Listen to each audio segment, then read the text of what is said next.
Senthil sir, I request your to take over, sir. Good morning to all the participants, and then respected Professor Shantakumar, Mr. Satish Kumar, Mr. TV Sunil sir, and all the attendees, the participants. In the today's webinar is on one of the very important topic, that is retrofitting of reinforced concrete and steel structures. இந்த சொற்பொழிவானது நமது பேராசிரியர் சாந்தகுமார் அவர்கள் தர இருக்கிறார்.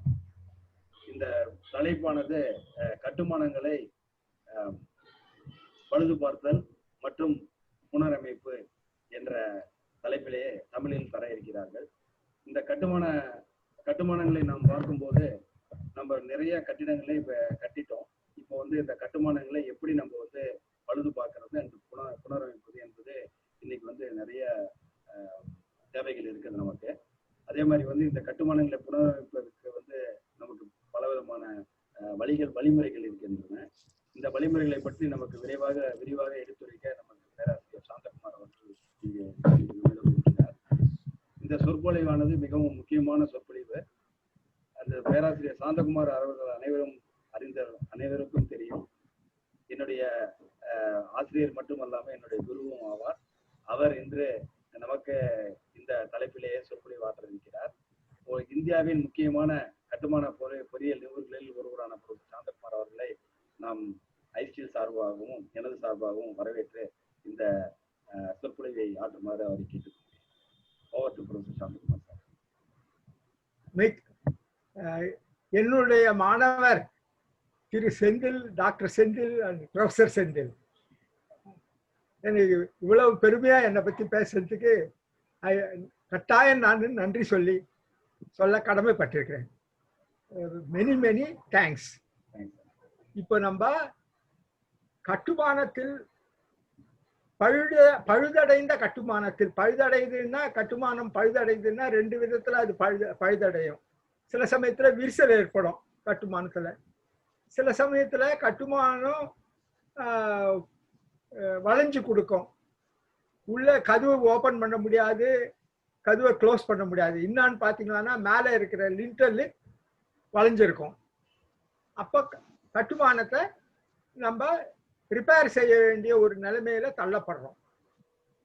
அது repair செய்வது எப்படி, அந்த என்னென்ன டெக்னாலஜி இருக்குது ரிப்பேர் செய்யறதுக்கு, அதை பத்தி தான் இந்த கருத்தரங்கு. நம்ம இப்ப தமிழ்நாட்டில் பொறுத்த வரைக்கும் நீங்க பாத்தீங்கன்னா ரெண்டு விதமான கட்டிடங்கள் ரொம்ப பிரபலமா உபயோகப்படுத்தப்படுகிறது. ஒன்று ரீஇன்ஃபோர்ஸ் கான்கிரீட் பில்டிங். முக்காவாசி 90% ரெசிடென்ஷியல் பில்டிங்ஸ் எல்லாம் பார்த்தீங்கன்னா ரீஇன்ஃபோர்ஸ் கான்கிரீட் ஃப்ரேம் ஒர்க்கை வச்சு கட்டுறாங்க. இது வீட்டு வசதி உண்டான ஒரு கட்டமைப்பு. அதுவே நீங்க இண்டஸ்ட்ரியை பார்த்தீங்கன்னா இப்போ ஹுண்டாய் கார் ஃபேக்ட்ரி இருக்கு, அப்புறம் ஸ்ரீபெரும்புத்தூர்ல நிறைய ஃபேக்டரிங்க இருக்கு. இந்த ஃபேக்டரி எல்லாம் பார்த்தீங்கன்னா முக்கால்வாசி ஃபேக்டரி பில்டிங்ஸ் ஸ்டீல்ல கட்டுறாங்க. ஸ்டீல் பீமு ஸ்டீல் காலம் வச்சு கட்டுறாங்க. அந்த ஸ்டீல் பீம் ஸ்டீல் காலம் வச்சு கட்டுற கட்டிடங்களையும் பழுதடையறதுக்கு வாய்ப்பு இருக்குது. ரீஇன்ஃபோர்ஸ் கான்கிரீட்ல பண்ற கட்டிடங்களுக்கும் பழுதடைய வாய்ப்பு இருக்குது.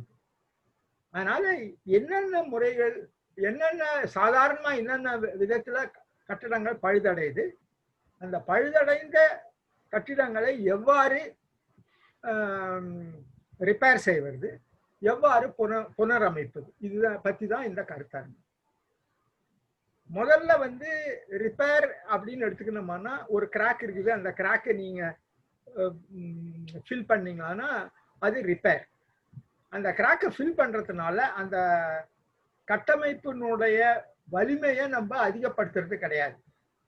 முதல்ல இருந்த வலிமையை விட கம்மியா தான் இருக்கும் ரிப்பேர். ஆனா நமக்கு ரிப்பேர் செய்யும் பொழுது வலிமையும் ஜாஸ்தி ஆக்க வேண்டிய ஒரு நிலைமை இருக்கு. ஏன்னா முதல்ல அது கிராக் வந்ததே வலிமை இல்லாததுனால கிராக் வந்துருக்கு. அதனால திருப்பியும் அந்த கிராக்கை மாத்திரம் அட்டென்ட் பண்றதுல நம்ம வலிமையை திருப்பி கொண்டாந்துட்டோம்னு சொல்ல முடியாது. அதனால ரிப்பேர் செய்வது இல்லாத ரிட்ரோஃபிட்டும் பண்றோம். ரிட்ரோஃபிட்ன்றது புனரமைக்கிறது, அதனுடைய ஸ்ட்ரென்த்தை இன்க்ரீஸ் பண்றது.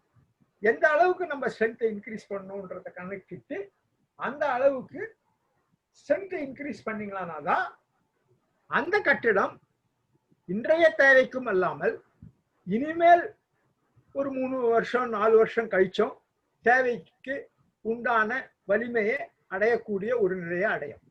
இதை பத்தி தான் நம்ம இப்ப பேச போறோம்.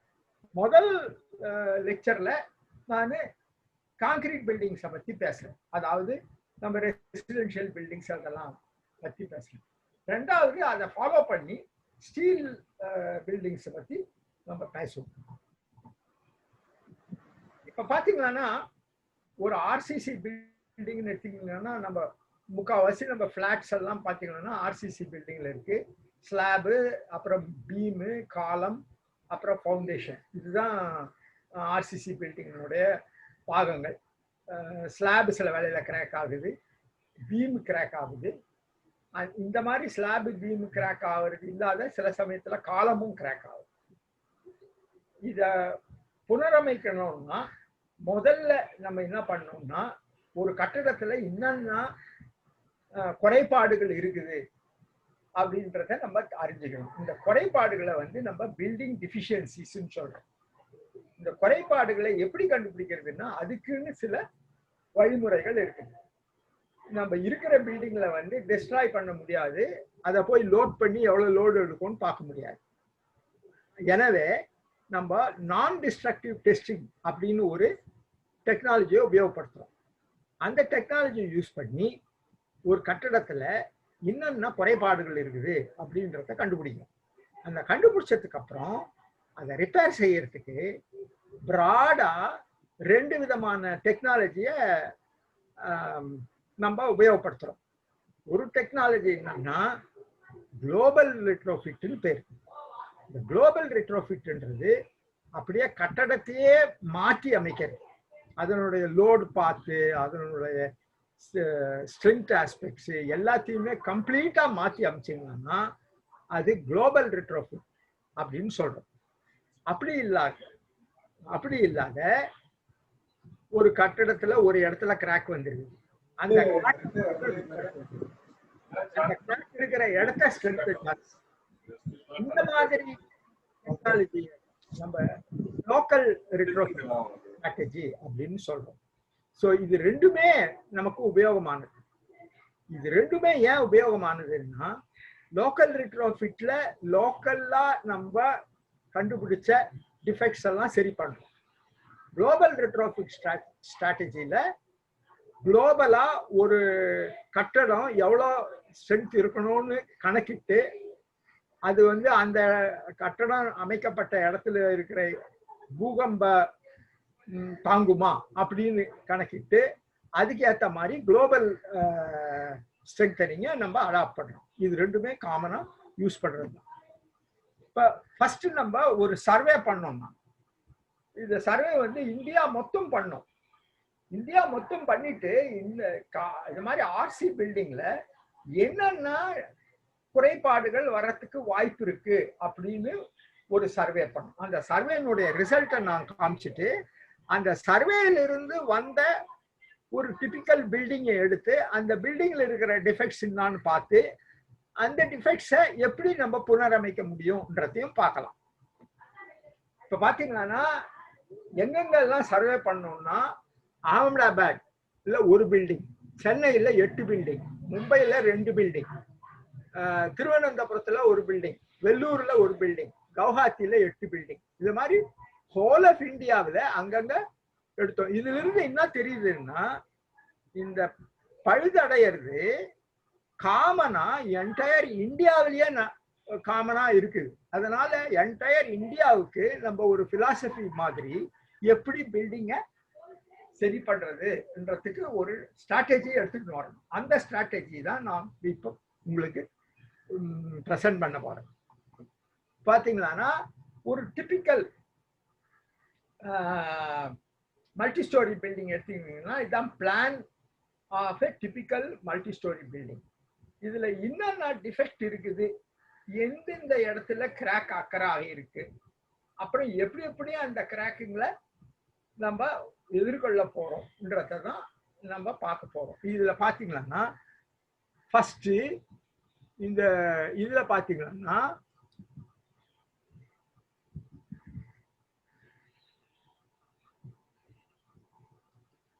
இங்க பாத்தீங்கன்னா ரீஎன்ட்ரன்ட் கார்னர்.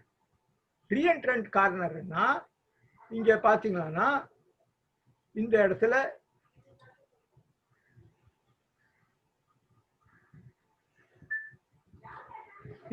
ரீஎன்ட்ரன்ட் கார்னர் இருக்கு. இந்த இடத்துல ரீஎன்ட்ரன்ட் கார்னர் இருக்கு. இந்த ரீஎன்ட்ரன்ட் கார்னர்ல சாதாரணமா கிராக் இப்படி வரும், சாதாரணமா கிராக் இப்படி வரும். ஸோ இது ஒரு டிஃபிகல்ட். அப்புறம் ரெண்டாவது பாத்தீங்கன்னா டயஃப்ரம் டிஸ்கண்டினியூட்டி.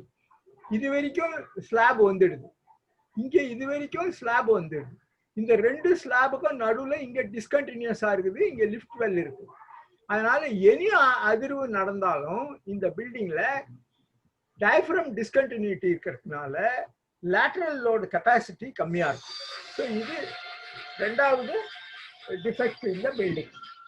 இது மாதிரி முதல்ல நம்ம டிஃபெக்ட் என்னன்னு பார்த்து அந்த டிஃபெக்ட்ஸை எப்படி புனரமைக்கிறதுன்றது எஸ்டிமேட் பண்ணிக்கிறோம்.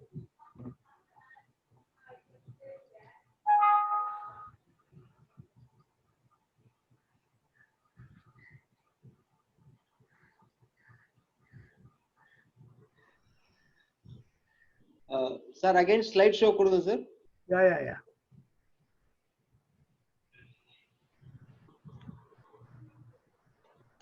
இப்ப பாத்தீங்கன்னா அந்த பில்டிங் நம்ம பார்த்தோம்ல, அந்த பில்டிங்கினுடைய எலிவேஷன்ல இதுல காமிச்சிருக்கேன். எலிவேஷன்ல பாத்தீங்கன்னா இங்க பாட்டம் ஸ்டோரியில we have கார் பார்க். இந்த கார் பார்க் இருக்கிறதுனால இந்த பாட்டம் ஸ்டோரி சாஃப்ட் ஸ்டோரி ஆயிடுது. அதனுடைய ஸ்டிஃப்னஸ் ரிக்வயர்டு ஸ்டிஃப்னஸை விட கம்மியா இருக்கு. இது ஒரு பெரிய டிஸ்கண்டினியூட்டி அண்ட் பெரிய டிஃபெக்ட். ரெண்டாவது பாத்தீங்கன்னா இந்த காலம் இங்க கேன்டிலீவர் கொடுத்துருக்காங்க. காலம் வந்து 3 ஸ்டோரிக்கு வருது. இந்த 3 ஸ்டோரி லோடு இந்த கேன்டிலீவர் மேல வந்து நிக்குது. இதை வந்து நம்ம சாதாரணமா ஃப்ளோட்டிங் காலம்னு சொல்றோம். இந்த ஃப்ளோட்டிங் காலம் இருக்கிற இடத்துல எல்லாம் இந்த இடத்துல ஸ்ட்ரெஸ்ஸஸ் ரொம்ப ஜாஸ்தி வர்றதுனால கிராக் வர்றதுக்கு பாசிபிலிட்டி இருக்கு. அதுவும் இல்லாத ஹை விண்ட் இல்ல ஹை எர்த்குவேக்ல லேட்டரல் லோடிங்கை கன்சிடர் பண்ண சொல்ல டிஃப்ளெக்ஷன் ஆஃப் தி கேன்டிலீவர் ரொம்ப ஜாஸ்தியா இருக்கிறதுனால உள்ளேயும் கிராக் ப்ராபகேட் ஆகிறதுக்கு வாய்ப்பு இருக்கு. ஆகவே இது வந்து ரெண்டாவது common defect in almost all buildings in urban setting. Urban செட்டிங்ல உங்களுக்கு கார் பார்க் தேவைப்படுது. கார் பார்க் தேவைப்படுறதுனால இங்க கார் பார்க் அமைச்சிடுறோம். அதனால சாஃப்ட் ஸ்டோரி வந்துடுது, அதனால ஃப்ளோட்டிங் காலம் வந்துடுது, லாங் கேன்டிலீவர்ஸ் வருது. இதெல்லாம் டிஃபெக்ட்ஸ் இந்த பில்டிங்.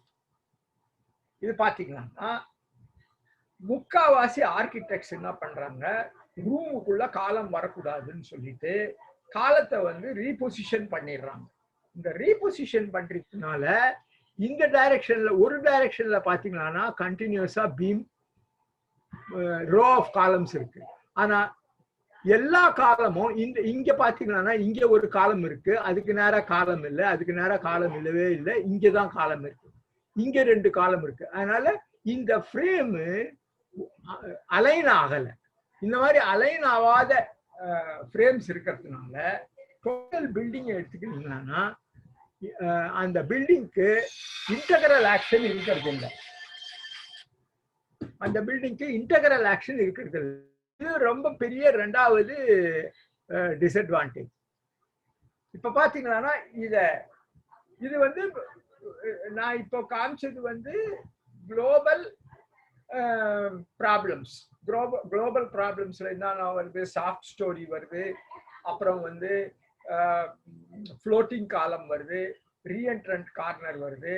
இதெல்லாம் குளோபல் ப்ராப்ளம். குளோபல் ப்ராப்ளம்னா ஓவராலா for the entire structure either for lateral load or gravity load the loading the structure becomes weak, and at that place where the structure becomes weak cracks occur. இது வந்து global problem. local problem பாத்தீங்கன்னா there are many local problems which are associated with construction. இப்போ பாத்தீங்கன்னா இங்க multi story பில்டிங்ல காலம் இருக்கு, இங்க மல்டி ஸ்டோரி பில்டிங்ல காலம் இருக்கு. இந்த காலத்துல இந்த ஜங்ஷன்ல பாத்தீங்கன்னா laterals should have been continued, but in the junction la lateral continue ஆகல. ஓபன் ஜங்ஷன், இந்த ஓபன் ஜங்ஷன்னால இது லோக்கல் ப்ராப்ளம். அதே மாதிரி இந்த இடத்துலயும் லோக்கல் ப்ராப்ளம்.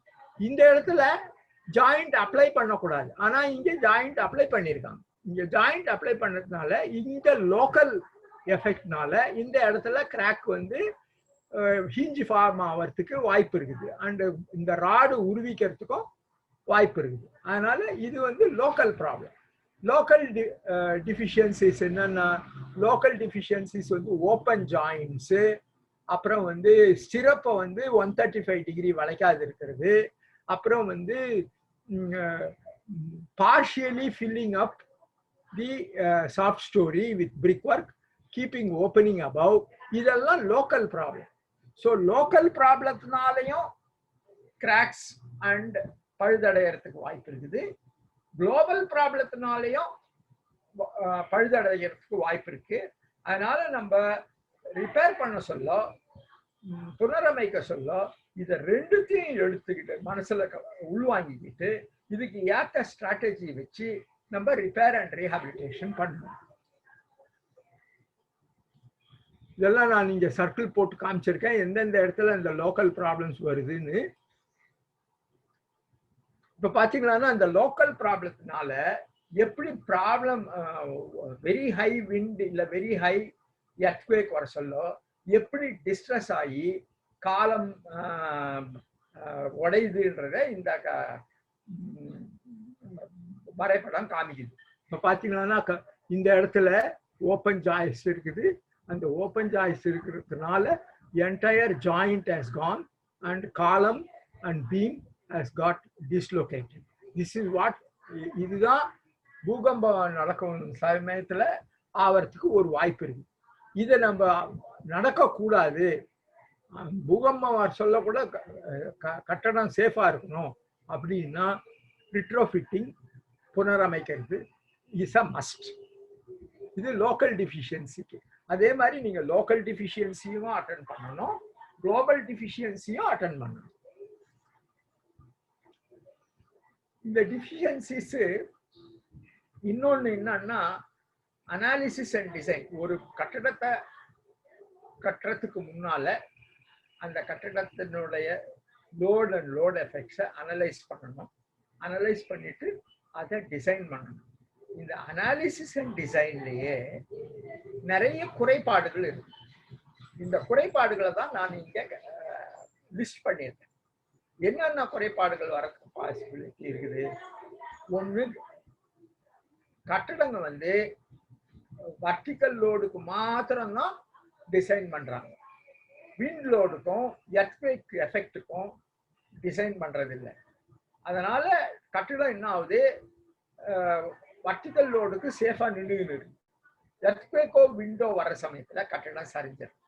சமீபத்துல பாத்தீங்கன்னா கேரளாவிலையும் வெரி ஹெவி ரெயின்ஸ் வந்து நிறைய கட்டிடங்கள் விழுந்துடுச்சு. ஏன் விழுந்துடுச்சுன்னா மெனி கட்டிடங்கள் இது இப்போ லேட்டரல் லோடுக்கு டிசைன் பண்ணுது. அதே மாதிரி designed for lower seismic forces. Seismic force எவ்வளவு டிசைன் பண்ணணும்னு ஐஎஸ் கோடு கொடுத்துருக்கு. ஆனால் அந்த கோடு கொடுத்துருக்கிற லோடை விட கம்மியாக நீங்கள் டிசைன் பண்ணீங்கன்னா அந்த கட்டடம் எர்த்குவேக் சமயத்தில் விழறதுக்கு பாசிபிலிட்டி இருக்கு. Neglect of stiffness from masonry infill. நிறைய பில்டிங்ல காங்கிரீட் பில்டிங்ல மேசன்ரி இன்ஃபில்ல வந்து நம்ம யூஸ் பண்றோம். ஆனா இந்த மேசன்ரி இன்ஃபில்ல இருக்கிற ஸ்டிஃப்னஸை நம்ம அக்கௌண்ட் பண்றது இல்லை. இந்த மேசன்ரி ஸ்டிஃப்னஸ் அக்கௌண்ட் பண்ணாததுனால காலம் வந்து ஃபெயில் ஆகுது பில்டிங்ல. அந்த காலம் ஃபெயில் ஆனா ஹோல் பில்டிங் விழறதுக்கு பாசிபிலிட்டி இருக்கு. அன்அக்கவுண்டட் அடிஷன் அண்ட் ஆல்ட்ரேஷன். நிறைய இடத்துல பாத்தீங்கன்னா பில்டிங்ஸை வந்து ஆல்டர் பண்ணிடுறாங்க. ரெசிடென்ஷியல் பில்டிங்னு கட்டிட்டு அதுல கொடவுனா யூஸ் பண்றாங்க. இதனால வந்து பழுதடையறதுக்கு வாய்ப்பு இருக்கு. கடைசியா இன்னொன்னு சொல்ல போனோம்னா, பெரிய டால் பில்டிங்ல ஒரு 10 ஸ்டோரி பில்டிங் இருக்குதுன்னா அதுல இந்த பி டெல்டா எஃபெக்டை எடுத்துக்கணும் அனாலிசிஸ்ல டிசைன்ல. ஆனா நார்மலா இந்த பி டெல்டா எஃபெக்ட் லோடும் டிஃப்ளெக்ஷனும் சேர்ந்து அதனால உண்டாகிற அடிஷனல் மூமெண்ட்ஸை எடுத்துக்கிறது இல்லை. அதனால பில்டிங் பழுதடையும். அப்புறம் அது இல்லாத கடலோர பகுதியில சால்ட் பிரீஸ் வர்றதுனால கரோஷன்னால இரும்பு துருப்பிடிச்சு அந்த இரும்பு துருப்பிடிக்கிறதுனால கவர் கான்கிரீட் வெளியில வந்துட்டு ஏரியா ஆஃப் கான்கிரீட் ரெடியூஸ் ஆகிறதுனால கட்டடம் பழுதடைகிறதுக்கு வாய்ப்பு இருக்கு. இப்போ நம்ம சில குளோபல் ரெட்ரோஃபிட் ஸ்ட்ராட்டஜிஸ் இந்த எப்படி ரிப்பேர் பண்றது, என்னென்ன ஸ்ட்ராட்டஜிஸ் நம்ம உபயோகப்படுத்த முடியும், இதை ரெண்டா நான் பிரிச்சிருக்கேன். ஒன்று வந்து குளோபல் ரெட்ரோஃபிட், இன்னொன்று வந்து லோக்கல் ரெட்ரோஃபிட். இது ரெண்டுத்தையும் நம்ம அப்ளை பண்ணோம்னா தான் நமக்கு தேவையான ஸ்ட்ரென்த் அண்ட் ஸ்டிஃப்னஸ் நம்ம பில்டிங்க்கு கிடைக்கும். இப்போ லேட்டரல் ஸ்ட்ரென்த் இன்க்ரீஸ் பண்ணணும், லேட்டரல் ஸ்டிஃப்னஸை இன்க்ரீஸ் பண்ணணும் அப்படின்னா அது எந்த முறையில பண்ண முடியும்? ஒரு மல்டி ஸ்டோரி பில்டிங் எடுத்துக்கிட்டீங்கன்னா இல்லை ஒரு ஃபிளாட்டை எடுத்துக்கிட்டீங்கன்னா you can introduce infill walls. அதாவது ஃப்ரேமுக்கு நடுவில் வால்ஸை இன்ட்ரடியூஸ் பண்ணலாம். ரெண்டாவது you can introduce a shear wall. மூணாவது you can strengthen the frame. இந்த ஃப்ரேமை எப்படி ஸ்ட்ரெங்தன் பண்ண முடியும்? ஓப்பனாக இருக்கிற ஃப்ரேமுக்கு குறுக்கு சட்டம் அடிக்கும். குறுக்கு சட்டத்தை நம்ம பிரேஸ்ன்றோம். இந்த பிரேஸை இன்ட்ரடியூஸ் பண்ணுறதுனால லேட்டரல் ஸ்ட்ரெங்த்தும் லேட்டரல் ஸ்டிஃப்னஸும் ஜாஸ்தியாகும். இது ஒரு விதமான குளோபல் ரெட்ரோஃபிட் ஸ்ட்ராட்டஜி. இதெல்லாம் குளோபலி, அதாவது ஓவரால் நம்ம கட்டடத்தினுடைய ஸ்ட்ரெங்த்தை இன்க்ரீஸ் பண்ணும். இதுக்கு ரெண்டாவது ஸ்ட்ராட்டஜி என்னன்னா ரிடக்ஷன் ஆஃப் இர்ரெகுலாரிட்டிஸ். இர்ரெகுலாரிட்டிஸ் இப்போ 3 ஸ்டோரியில லோடு வருது காலத்துல, ஃப்ளோட்டிங் காலத்துல. அடியில் இந்த ஃப்ளோட்டிங் காலத்துல டிஃப்ளெக்ஷன் ஜாஸ்தியா இருக்கும். அதனால இர்ரெகுலாரிட்டியை நீங்க ரெடியூஸ் பண்ணணும்னா 3 ஸ்டோரி லோட அடியில ஒரு காலம் கொடுத்து சப்போர்ட் பண்ணிட்டீங்கன்னா காலம் வழியா லோடு ஓடி போயிடும். டிஃப்ளெக்ஷன் ஆகாது, லார்ஜ் டிஃப்ளெக்ஷன் வராது. இது வந்து reduction of irregularities and reduction of mass. எங்கெங்க பாசிபிலிட்டி இருக்குமோ அங்கங்கெல்லாம் லோடை குறைச்சிங்கன்னா உங்களுக்கு அந்த லோடு ரிடக்ஷன் எஃபெக்ட் வந்து ஸ்ட்ரென்த் இன்க்ரீஸ் பண்ற கண்டிஷன்ல இட் வில் கிவ் அட்வான்டேஜ். அது நமக்கு அட்வான்டேஜ் கொடுக்கும். அதனால இதெல்லாம் methods. Increasing lateral strength by introducing inner wall, infill walls, introducing shear wall, introducing frame, introducing braces, reduction of irregularities like floating காலத்தை support பண்றது, reduction of mass. reduction of ஒரு இடத்துல weathering course 10 அங்குலம் போட்டிருக்காங்க, required வந்து 3 அங்குலம் இல்லை 4 அங்குலம். ஸோ இந்த 10 அங்குலத்துல எடுத்துட்டு புது வெதரிங் கோர்ஸ் போட்டீங்கன்னா லோடு கம்மி ஆயிடும். அதனால reduction of mass will come. இந்த ரிடக்ஷன் ஆஃப் மாஸ்னால vertical load carrying capacity increase ஆகும், lateral load carrying capacity increase ஆகும். இப்ப அடிஷன் ஆஃப் இன்ஃபில் வால்ஸ் எப்படி பண்றதுன்றத இந்த வரைபடம் காமிக்குது. இது வந்து நாங்க தேனாம்பேட்டையில ஒரு பில்டிங்ல பண்ணோம். இது 10 ஸ்டோரி பில்டிங். இந்த 10 ஸ்டோரி பில்டிங்ல லேட்டரல் லோடு கால்குலேட் பண்ணோம்னா ரிக்வயர்டு லேட்டரல் லோடு வந்து 800 tons required lateral load. ஆனா அதனுடைய capacity was only 400 tons. So 400 tons lateral load capacity increase பண்ண வேண்டிய ஒரு நிலைமை வந்தது ஒரு multi story building, 8 story building in Thanambet. What we had proposed was to introduce infill walls in all the frames so that the infill wall will brace the column, and once the columns are braced, the building becomes a braced building. Its deflection, lateral deflection reduces, its lateral load capacity increases. அதுக்கு என்னென்ன பண்ணணும்ன்றதை இங்க காமிச்சிருக்கேன். இது originally இருந்த foundation, originally இருந்த காலம் and foundation. We have to, the foundation forces increase. So to take care of foundation forces, we have connected the footing as I have indicated here and made it into a raft. Once I have made it into a raft, I have increased foundation capacity enormously. Here what I have done, I have introduced the செங்கல்ல வச்சு சாந்து வச்சு இன்ஃபில்ல டைட்டா பண்ணி infill ஓப்பனிங்கை close பண்ணிட்டோம். இந்த ஓப்பனிங்கை close பண்ணுறதுனால we have very good system here. Pack with mortar, இங்க expansive mortar போட்டு back பண்ணிட்டோம். நியூ பிரிக் வால், புது செங்கல் சுவரை இங்க கட்டியாச்சு. அதனால கிராஸ் பிரேசிங் வந்துடுச்சு.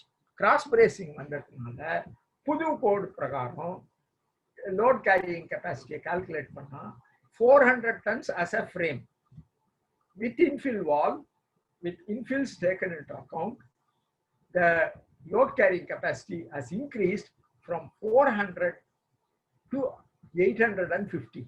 So more than 100% increase in lateral load capacity. So this was executed and the persons were very happy because the intervention was only in the form of building a new brick wall, which gave them twice the capacity which already existed. This is the addition of infill walls for strengthening. This இன்னொரு பில்டிங்ல இது வந்து electricity board building, 10-story building. Again, the capacity was insufficient. They had a soft story in the bottom story. So instead of using brickwork was not enough because it was 12-story building. We used what is known as addition of shear wall.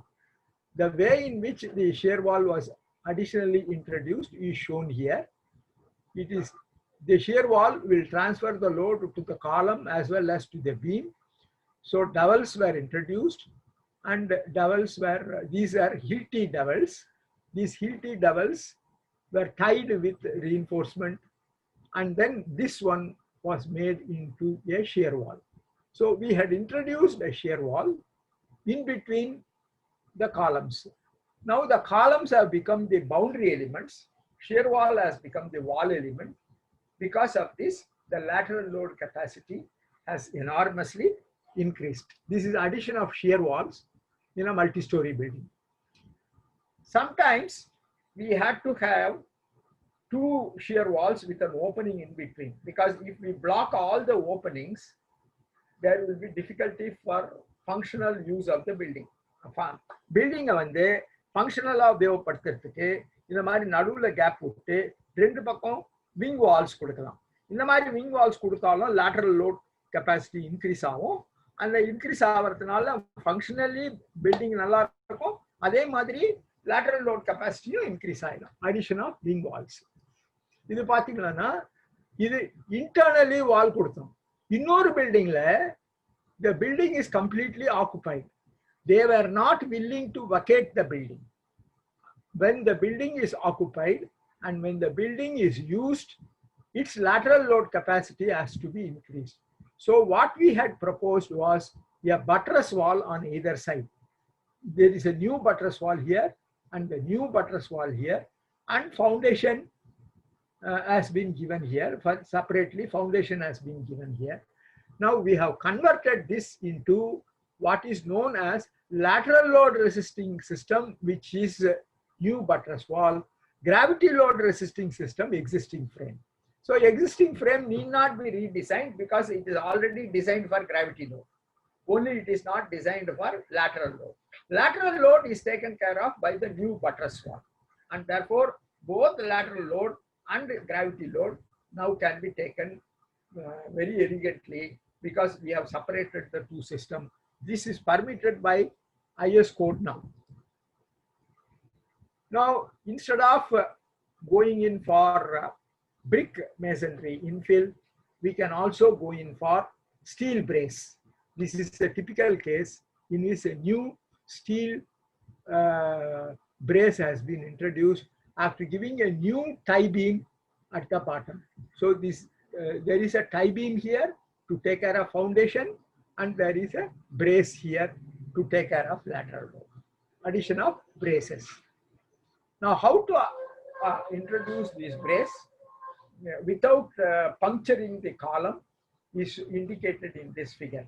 You can see that the system that we are proposing does not in any way hindering the existing beam column junction. So existing beam column junction is untouched by any repair work, whereas externally the whole steel bracket system has been introduced. This has been made possible, and the building now gets enhanced lateral load capacity without any tampering with existing beam column junction. Now we will see some of the local strategies. The local strategies is increasing the column size, increasing the beam size in order to resist the lateral load as well as vertical load more elegantly. Now, column and beam strengthening. This can be done by concrete jacketing. It can be done by steel jacketing. It can be done by fiber reinforced polymer wrapping. All of these we have done in several buildings very, very successfully. Concrete jacketing for column and beam. Steel jacketing, instead of concrete, we can use steel. Fiber reinforced polymer FRP wrap also can be utilized. This is the way in which this is the existing column. The new column I have indicated in dotted line. The lap bars are given here. The way in which the new bars are taken is indicated in the retrofitting section. When we are retrofitting, we have assumed that the load carrying by the existing column is very small, and all the load that comes are taken care of by the retrofitting. While we are retrofitting the column, it is at most necessary that the load on the existing column is relieved during the process of retrofitting. How we can relieve the load on the existing column? We used to introduce jacks on either side, pump up the jacks so that the load going on the column is taken by the jack, and when the column is relieved, the repair work is done, and after completing the repair work, the jacks are released so that the load flows back into both the repaired as well as the old column. That is what is indicated here. The retrofitted section is shown here. Additional ties that are given, the way in which the ties are introduced are also shown here. This is concrete jacketing of a column. This is steel jacketing. You can see the detail that has been used for steel jacketing. This is a RC column, steel plate here, steel plate here, steel plate here, steel plate here, and then anchor bolt for keeping the steel plates in position, and then grouted. That gives a monolithic steel jacketed RC column. The only thing that you have to remember is when you jacket it with steel, steel has to be protected against corrosion, steel has to be protected against fire. So externally, you have to give a fire protection system for steel jacketed RC column. Shantakumar sir, sorry to interrupt sir. அப்படி தமிழ்லயே அப்படியே சொல்லிருங்க sir. இப்ப பாத்தீங்கன்னா இது beam, இந்த beam எப்படி ரிட்ரோஃபிட் பண்றதுன்றது இதுல தெரியுது. மேல இருக்கிறது செங்கல் சுவர். இப்ப பீம்ல நீங்க இன்ட்ரோடியூஸ் பண்ண சொல்ல இந்த ஷியர் கம்பியை எப்படி கொடுக்கறதுன்றது பெரிய ப்ராப்ளமா இருக்கும். அதுக்கோசரம் தான் இந்த ஸ்கெட்ச் நான் கொடுத்துருக்கேன். இங்க பாத்தீங்கன்னா ஷியர் கம்பியை யூ ஷேப்ல கொடுத்துட்டு அந்த யூ ஷேப்ல ஹோல் வழியா மேல கொண்டு போயிட்டு இங்க போல்ட் பண்ணிட்டு இந்த போல்ட்ல ஃப்ளோரிங்ல இந்த கவர் பண்ணிடுவாங்க. அதனால இப்ப என்ன ஆகுது, இதனுடைய ஷியர் கெப்பாசிட்டி இன்க்ரீஸ் ஆகுது. இந்த ராடு கொடுக்கறது ஃபிளக்ஷனல் கெப்பாசிட்டியை இன்க்ரீஸ் பண்ணுது. அதனால ஷியர் கெப்பாசிட்டியும் இன்க்ரீஸ் ஆகுது, ஃபிளக்ஷனல் கெப்பாசிட்டியும் இன்க்ரீஸ் ஆகுது. இது ரெண்டு கெப்பாசிட்டியும் இன்க்ரீஸ் ஆகிறதுனால பீம் வந்து முதல்ல கிராக்டு பீமு, கிராக்கை ரிப்பேர் பண்ணிட்டு இந்த ட்ரீட்மெண்ட் கொடுக்கறதுனால அடிஷனல் லோடு எடுக்கிறதுக்கு இந்த பீமுக்கு கேப்பபிளா இருக்கு. இப்ப இது வரைக்கும் நம்ம என்ன பார்த்தோம்னா பீமு லோக்கல் எப்படி ஸ்ட்ரெங்தன் பண்றதுன்றது பார்த்தோம். அப்புறம் வந்து காலம் லோக்கலா எப்படி ஸ்ட்ரெங்தன் பண்றதுன்றத பார்த்தோம். அப்புறம் வந்து குளோபல்லா வந்து எப்படி ஷியர் வால் இன்ட்ரடியூஸ் பண்றதுன்னு பார்த்தோம். எப்படி பிரேசிங் கொடுத்தா லேட்டரல் லோடு ஜாஸ்தி ஆகுது அப்படின்றத பார்த்தோம். இப்போ வந்து வால் ஸ்ட்ரெங்தனிங்க பார்த்தோம். ஒரிஜினலா ப்ரொவைட் பண்ண வால் பத்தலை, அதனுடைய ஸ்ட்ரென்த் காணாது, அதனால அது கிராக் ஆகிருக்குது. இப்போ அடிஷனலா அதனுடைய ஸ்ட்ரென்த்தை இன்க்ரீஸ் பண்ணணும். இதை லோக்கல் ரிட்ரோஃபிட் ஸ்ட்ராட்டஜி எல்லாம் கொண்டு வரலாம். இது வந்து வால் ஸ்ட்ரெங்தனிங் ஆர் சுவர் ஸ்ட்ரெங்தனிங் அப்படின்னு சொல்றோம். இது வந்து நம்ம மாடர்ன் டெக்னாலஜியில இந்த கான்கிரீட்டுக்கு ஷார்ட் கிரீக் மெத்தட்ல இந்த டெக்னாலஜியை உபயோகப்படுத்துறோம். இதை எப்படி பண்றோன்றத இந்த ஸ்கெட்ச் காமிக்குது. இதுதான் ஒரிஜினலா இருக்கிற ஷியர் வால். இது புதுசா இன்ட்ரடியூஸ் பண்ற வால் அடிஷனலா. இது வந்து எலிவேஷன்ல இப்படி இருக்கும், பிளான்ல இப்படி இருக்கும். பாத்தீங்களா ஓல்டு வாலும் நியூ வாலும் சேர்ந்து பிக்கர் வால் இங்க வந்துடுது, திக்கர் வால். இங்கேயும் திக்கர் வால் வருது. இது வந்து பவுண்டரி எலிமெண்ட், இது பவுண்டரி எலிமெண்ட், இது shear wall in between boundary element. Boundary எலிமெண்ட்டுக்கு நடுவில் மத்தியில் இருக்கிற ஷியர் வால். இது வந்து ஷியர் வால் ஸ்ட்ரெங்தனிங் எப்படி பண்ண முடியும்ன்றது காமிக்கும். இது கம்பி வளைக்கிறது எவ்வாறுன்றது இந்த ஸ்கெட்ச் காமிக்கும். இப்போ இது மாதிரி நம்ம பண்றதுக்கு முன்னால நம்ம ஒரு ஸ்டடி பண்ணணும். இது வந்து ஒரு 4 ஸ்டோரி பில்டிங்கோட கேஸ் ஸ்டடி. முதல்ல இதுல இந்த பில்டிங்ல கார் பார்க் இருந்தது. அந்த கார் பார்க்குனால நாங்க அனலைஸ் பண்ணி பார்க்க சொல்ல பில்டிங் வந்து zone 3 எர்த்குவேக்கு உழுந்துரும் அப்படின்ற கன்க்ளூஷனுக்கு வந்தோம். எதனால அந்த மாதிரி கன்க்ளூஷனுக்கு வந்தோம்னா இதுதான் கம்ப்யூட்டர் மாடல், அந்த பில்டிங்கினுடைய கம்ப்யூட்டர் மாடல். இதுதான் வந்து அந்த 4 ஸ்டோரி பில்டிங்கினுடைய சாஃப்ட் ஸ்டோரி. இந்த சாஃப்ட் ஸ்டோரி இருக்கிறதுனால நீங்க பாத்தீங்கன்னா காலம் எப்படி வளையுதுன்றத பார்க்கலாம். இது வந்து டைனமிக் அனாலிசிஸ் பண்ணி எப்படி இந்த பில்டிங் கொலாப்ஸ் ஆகும்ன்றத ஒரு புஷ் ஓவர் அனாலிசிஸ்ல பண்ணி அதை டிட்டர்மின் பண்ணும். இது மாதிரி தான் பில்டிங் ஃபெயில் ஆகும்.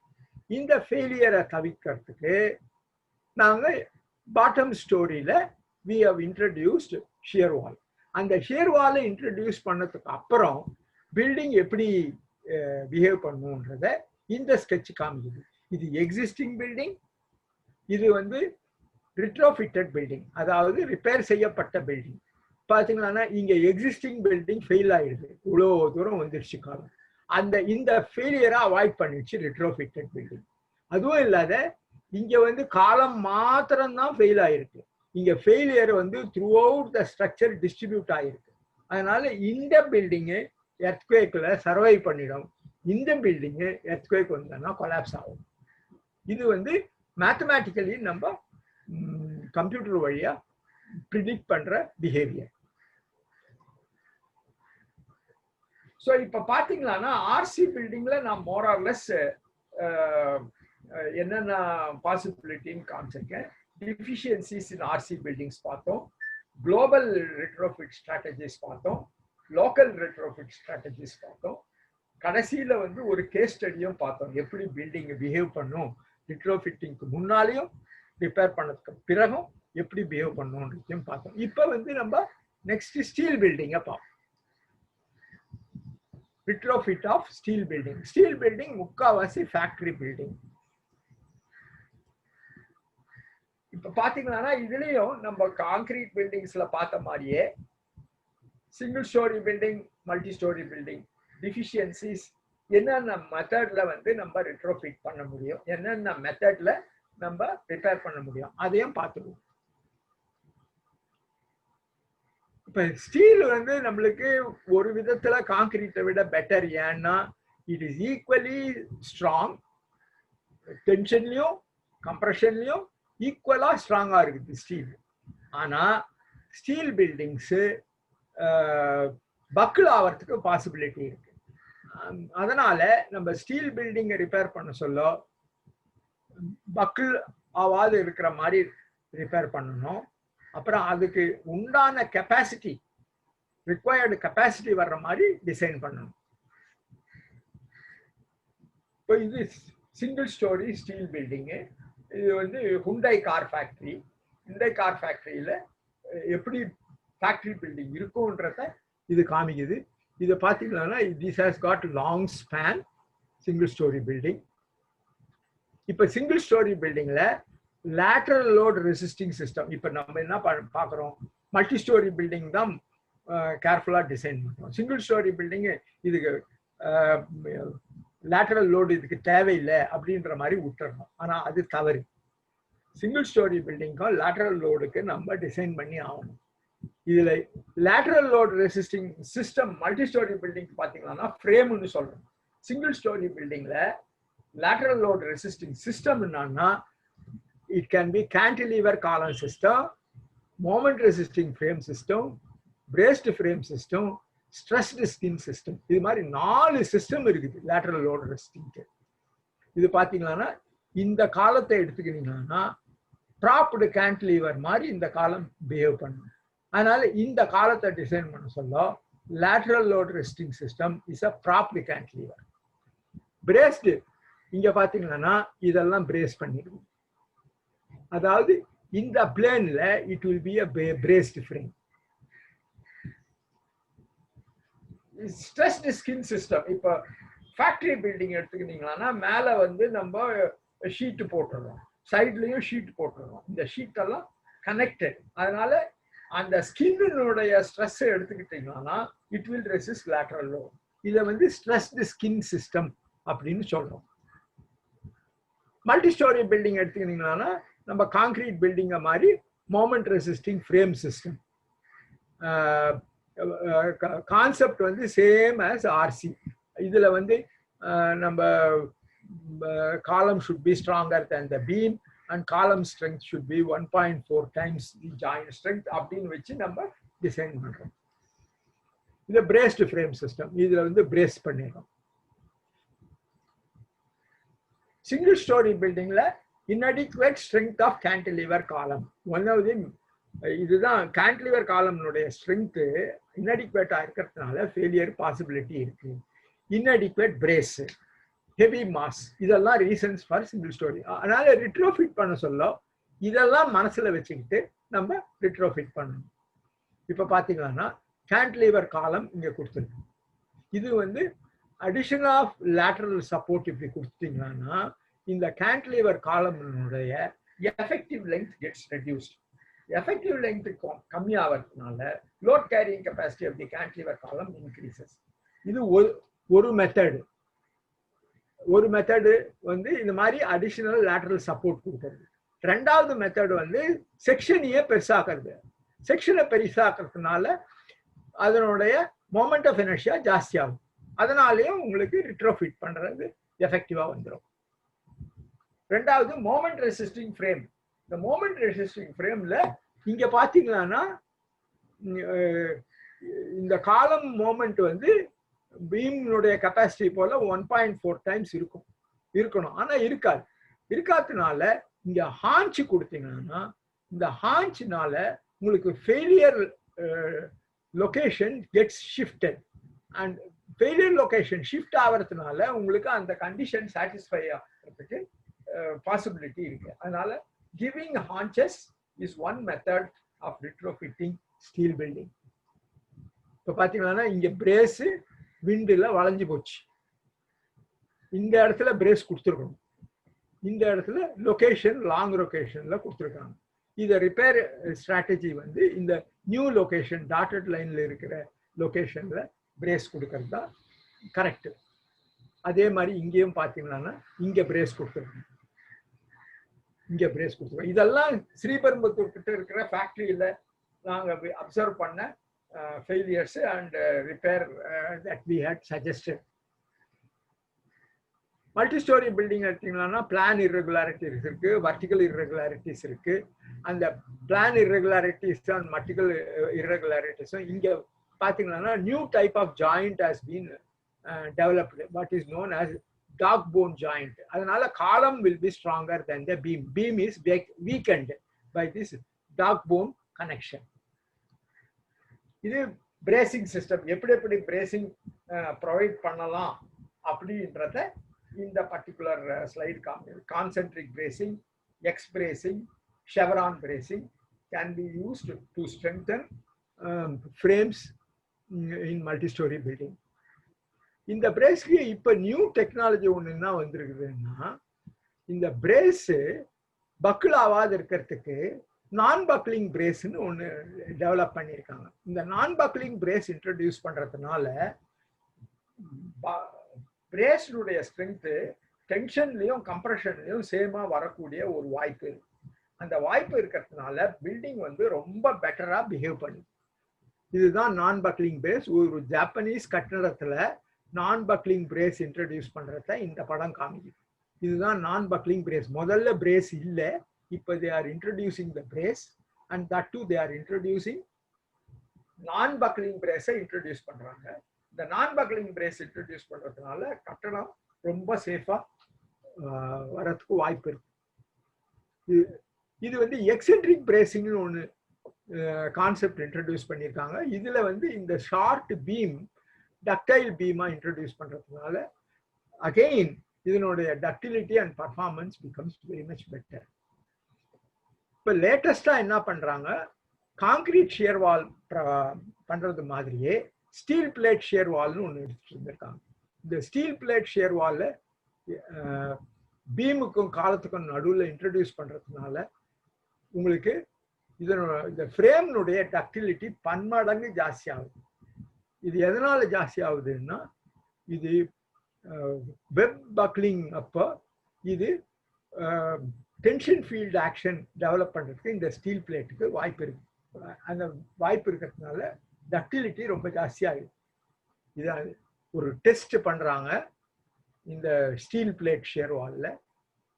இந்த டெஸ்ட் என்ன காமிக்குதுன்னா, ஆர்சி ஷேர் வாலை போல இந்த ஸ்டீல் பிளேட்டட் ஷேர் வால் பன்மடங்கு பவர்ஃபுல்லான எர்த்குவேக்கில் கூட சர்வைவ் ஆகும்ன்றத காமிக்கும்.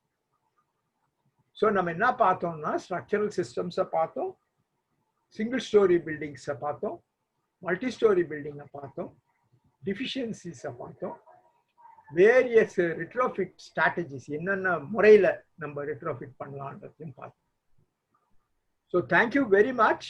I am reserving some 10 to 15 minutes time for you to ask me questions, and if there are questions, I will try to answer.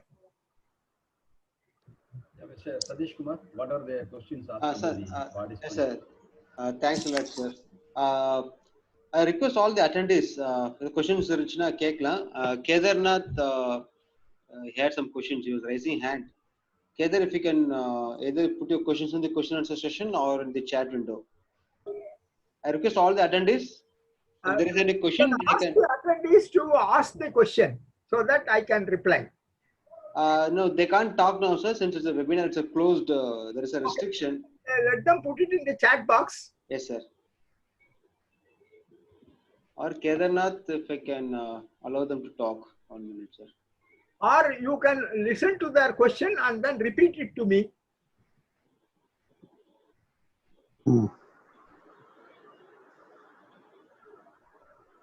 Surya Teja has asked a question, sir. Yeah. How to introduce a new frame in old building for global strengthening? Yeah. First of all, we will have to identify the use of the building. And now I gave two examples of introducing a frame. One example is introducing inside the building. Another example is entirely introducing the frame outside. You could have seen two buttress walls standing outside and protecting the building frame inside. In that case, the entire work that is being done is outside. This is one possibility. Another possibility is like what we have done for electricity board 10-story building. Electricity board 10-story building is a framed building with columns and beams in both directions. They want to introduce additional lateral load carrying capacity.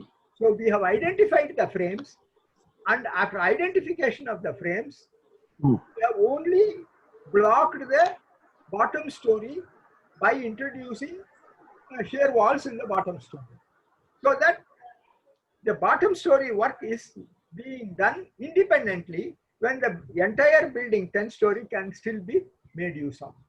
So it is a trade-off between ஓனருக்கும் நம்ம டிசைனருக்கும் கான்ட்ராக்டருக்கும் ஒரு meeting போட்டு எந்தெந்த இடத்துல building எப்படி எப்படி கட்டலாம்ன்றது identify பண்ணதுக்கு அப்புறம் அதை இன்ட்ரோடியூஸ் பண்றோம். ஓகேங்க sir. Kedarnath, Kedarnath, do you want to talk or ask a question? He raised the hand in between. Yeah, he has typed the question. So he wants to know what are the hair cracks. So the hair cracks are occurring in the building after the construction of the building after 6 months. So what are the reasons for to avoid this type of hair cracks? That is the question raised by. There are a lot of problems with minor cracking, which is also known as map cracking. Usually, this has to deal with concrete technology. Actually, if the structure is to be crack-free, we will have to worry about so many factors like temperature, humidity, the rate of drying of the structure, drying shrinkage, etc. Usually, if you use rapid hardening cement or Portland cement, cracks are inevitable because the surface shrinks, and when the surface shrinks, air cracks do appear. Aircrafts do appear. So to avoid air cracks, we have to change the material technology. We have to introduce what is known as crack healing mechanism, which is introducing pozzolana cement, so that your hardening of cement takes place in 2 different sessions. One immediately after casting, and another after some time, delayed hydration. So the delayed hydration will seal all the cracks which develop in the earlier phase. It is called self-healing of concrete. So by suitably adjusting your material technology, you can overcome the shrinkage cracking. Normally, if we don't take care of all these things, cracking is inevitable, but most of these cracks are benign. They are not serious. They are surface cracks, but they show on the surface. So to avoid them, go for pozzolana cement. Sir, thank you, sir.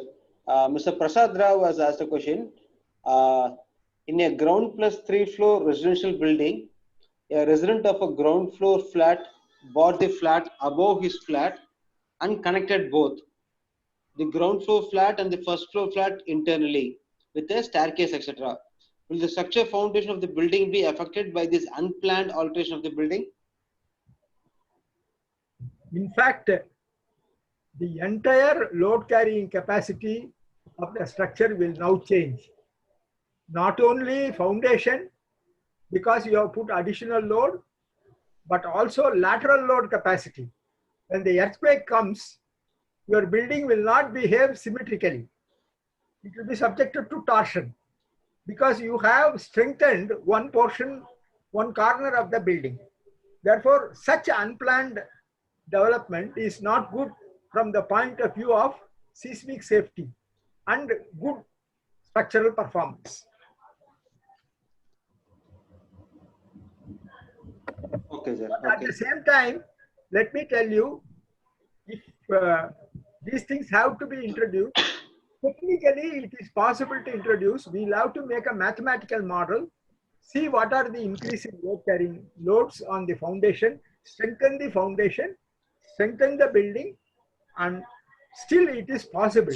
But unplanned, No, it is not permitted. Okay, sir. There's one more question from I think from sir. How to identify behavior of cracks? Now, there are several techniques to identify the cracks.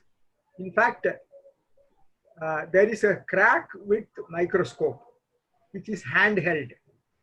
You put the microscope on the crack, you can measure the width of the crack. And you can also place the microscope there, observe whether the crack is widening or not widening. Therefore, some cracks are active cracks, some cracks are dormant cracks. We can identify which is active and which is dormant by looking at the readings, by looking at, sometimes you paste up glass plate. If the glass plate breaks, we come to the conclusion that it is an active crack. So an active crack has occurred because of some structural reason. So we should go behind and correct the structural reason, and only plastering the active crack will not be enough.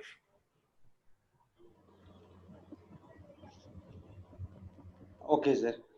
There's a follow-up question from Mr. Prasad about the 3+ story like it earlier, sir.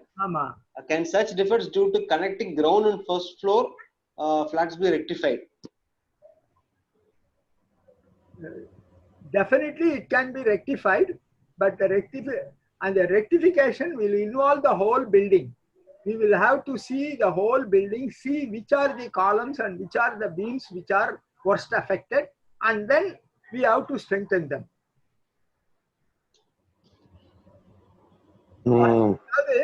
இந்த இன்டர்வென்ஷன்னால இப்ப first floor to 3 floors நீங்க இது பண்ணதுனால வேற ஏதோ ஒரு காலம் will get affected. அந்த காலத்தை நம்ம ரிப்பேர் பண்ணணும். Okay, sir. Okay. Okay. Sir, Kedarnath have asked, is it good to use chicken mesh or plastic mesh in between brickwork and RCC columns, beams to avoid cracks? This is one problem with the use of chicken mesh as reinforcement is corrosion. Usually, when this is called ferrocement, this ferrocement, if it is made perfectly, then it is good. In most sites, the ferrocement is not made properly. They call it dadooing. They anchor the chicken mesh on a brick wall and plaster it on. Such work will lead you to corrosion of chicken mesh and disintegration of corrosion. This is the problem. Another thing, we should never use brickwork as formwork. You should have separate formwork if you have to have ferrocement, good ferrocement. Okay, sir. Dr. Ramesh Kannan, he has asked, sir, could you throw some light on repair mechanism of honeycombed concrete and spalled concrete? Yeah. Generally, voids in concrete has to be filled. First place, void should not occur. If voids occur, it is weakness in concrete. Whatever you do, whatever filling you do, you will not be able to get back the original concrete. But if it is a multi-story building, if one column has honeycomb, we cannot destroy the whole multi-story building for the sake of a few honeycombs here and there. In such cases, we will have to introduce polymer injection into the honeycomb so that the strength will be equal to the strength of the original concrete. Polymer injection is what I would suggest, and this polymer injection should be done in such a manner that there are no voids left after you have done the repair work. There are two types of polymer. One type of polymer is a monomer, which is very thin, which is used for small cracks, and thixotropic polymer for larger honeycombs. Thank you, sir. There's one more question from Mr. Saravana Kumar Venkatachalapati. What are the non-destructive test methods available, and which is the best one for residential building? It depends. நீங்க எதுக்கோசரம் நான் destructive testing பண்றீங்கன்றதை பொறுத்து தான் இருக்கு. இப்போ காங்கிரீட்னுடைய குவாலிட்டியை பார்க்கணும்னா ultrasonic pulse velocity test, காங்கிரீட்னுடைய ஸ்ட்ரென்த் பார்க்கணும்னா ரீபவுண்ட் ஹேமர். ஆனால் ரீபவுண்ட் ஹேமர்ல it depends upon the person who is doing it. It has to be done very, very carefully, and interpretation has to be done very carefully. அது இல்லாத semi destructive டெஸ்ட்னு சிலது இருக்குது. இது நம்ம ரொம்ப ஆஃபன் பண்றது இல்லை. ஆனால் ஃபாரின் கண்ட்ரியில் the semi destructive test are very very common. What is known as lock test, pull out test, etcetera. They are very, very effective. They create a crater, and that crater gives us the strength results. So non-destructive test strength பார்க்கணும், non-destructive test quality of concrete பார்க்கணும். brickwork-க்கும் non-destructive test இருக்கு. brickwork-ல shear capacity கண்டுபிடிக்கிறதுக்கும் non-destructive test இருக்கு.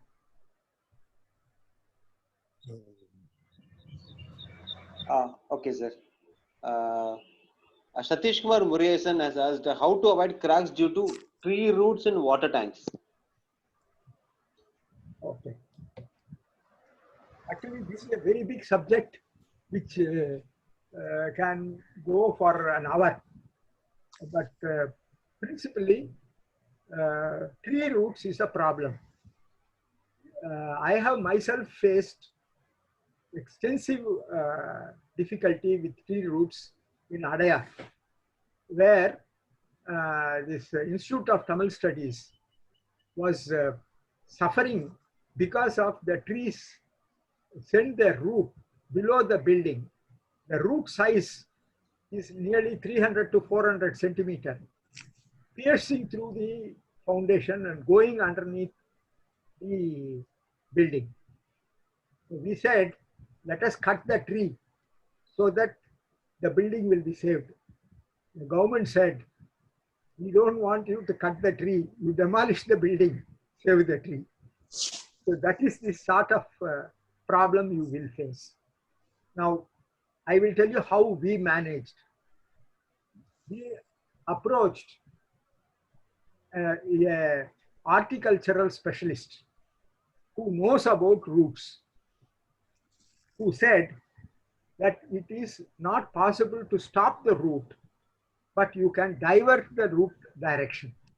If your water tank is in one place and if root is coming from a tree, you know the route by which that root is coming.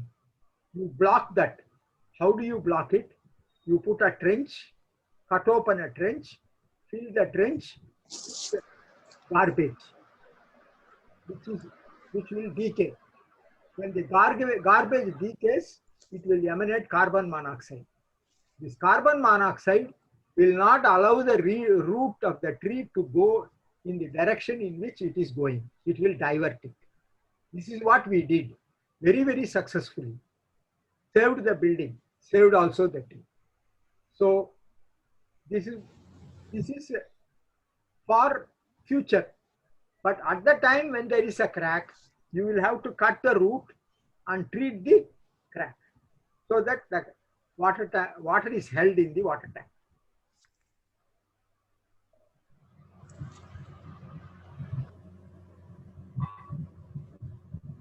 Thank you, sir. I think there's a good lesson to learn to save both, not just the tree. Maramu tappichது, building tank tappichது. Dr. Ramesh Kannan இன்னொரு question கேட்டிருக்காரு. Sir, could you discuss about formwork stripping time for RCC structural systems in case of self-compacting concrete or concrete with retarders? In fact, the stripping time is excellently given in IS 456 for different types of cement. You just follow what is given in IS 456. And in case you are using self-compacting concrete, the best method is to test the cube to know what is the strength and then start stripping.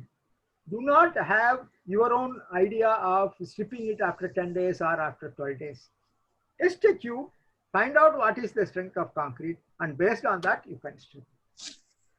Based on strength and based on IS 456.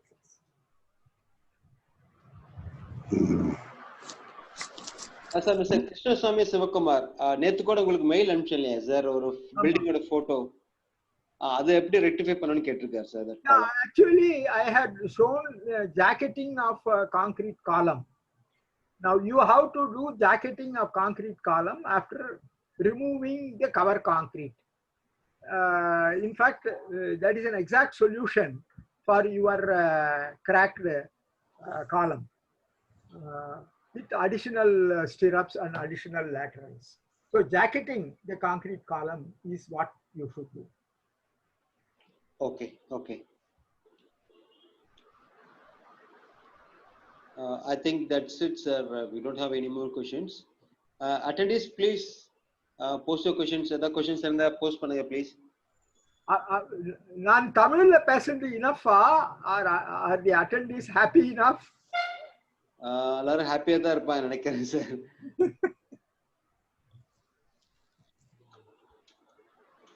ஏதாவது நான் இங்கிலீஷ்ல சொன்னது புரியலன்னா சொல்லுங்க. I will repeat it in Tamil.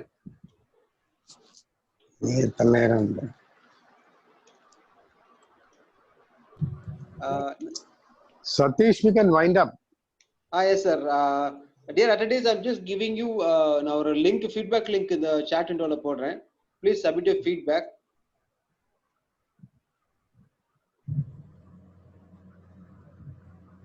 I request all of them attendees எல்லாத்தையுமே feedback form fill பண்ணி கொடுக்க சொல்றேன். Sir, people are asking for the PPT, sir. Yeah, you can. You can mail it to me, sir. நீங்க mail பண்ணிருங்க. I will send it to them. Can you not take it from here? I have shared it. You can record. The video is recorded, sir. The video is being recorded. I can share that with that will have all the PPT. Okay, okay, sir. Dr. Sendil. Yes, sir. Yes, sir. Now you can now take over. Yeah. Sir, thank you, sir. Thank you, Professor Sandakumar, sir. இந்த சொற்பொழிவுல கலந்துகிட்ட அனைத்து பார்ட்டிசிபென்ட்ஸ்க்கும் இந்த சொற்பொழிவு மிகவும் உபயோகமானதாக இருந்திருக்கும் என்று நாங்கள் எல்லாம் நம்புறோம். இந்த maintenance, repair and rehabilitation subject வந்து பல்கலைக்கழகங்களையோ ஒரு இன்ஜினியரிங் காலேஜ்லயோ 45 மணி நேரம் வந்து இந்த பயிற்சி நம்ம எடுத்துக்கணும். ஒரு பொறியியல் கல்லூரியில இந்த சப்ஜெக்ட் எடுத்துக்கணும்னா 45 மணி நேரங்கள் நீங்க வந்து அட்டென்ட் பண்ணி அதை கத்துக்க வேண்டிய சப்ஜெக்டை நமக்கு 1 மணி நேரத்துல மிகவும் எளிமையாகவும் அருமையாகவும் நம்ம இனிமையாகவும் நமக்கு வந்து பேராசிரியர் அவர்கள் வழங்கினாங்க. பேராசிரியர் சாந்தகுமார் வந்து சொற்பொழிவு ஆடுறாங்க அப்படின்னு சொன்னாங்கன்னா அதை கேட்டுக்கொண்டே இருக்கணும்ன்ற ஆவல் வந்து எல்லாத்துக்கும் இருக்கும். அது மாணவனான எனக்கு வந்து ரொம்ப அதிகமான ஆர்வமும் உண்டு. இந்த சமயத்துல வந்து இந்த வாய்ப்பை ஏற்படுத்தி கொடுத்த ஐஸ்டீல் நிறுவனத்துக்கும் நான் நன்றி சொல்ல கடமைப்பட்டிருக்கேன். பேராசிரியர் சாந்தகுமார் அவர்களுக்கும் நன்றி. இந்த ஐஸ்டீல் நிறுவனமானது தொடர்ந்து பேராசிரியரின் சொற்பொழிவை பல அடுத்த வாரமும் தொடர்ச்சியாக நடத்தணும் அப்படின்னோம்னா இது வந்து எல்லாருக்கும் பயனுள்ள வகையில் அமையணும்னு நம்புறேன். ஸோ இதை வச்சுக்கிட்டு நம்ம வந்து இந்த மாதிரி சொற்பொழிவுகள் மீண்டும் பல நிகழ்ச்சிகள் நடத்தணும்னு சொல்லி பேராசிரியர் சாந்தகுமார் அவர்களுக்கும் ஐஸ்டீல் நிறுவனத்திற்கும் பார்ட்டிசிபென்ட்ஸ் அனைவருக்கும் எனது நன்றியை தெரிவித்துக் கொள்கிறேன். நன்றி, வணக்கம். நன்றி அனைவருக்கும் நன்றி. Sandakumar sir, ரொம்ப thanks sir from ISIL. Thanks for your time. Thank you very much. Okay. Have a good day, sir. Sendil sir, have a good day. Thank you. Thank you.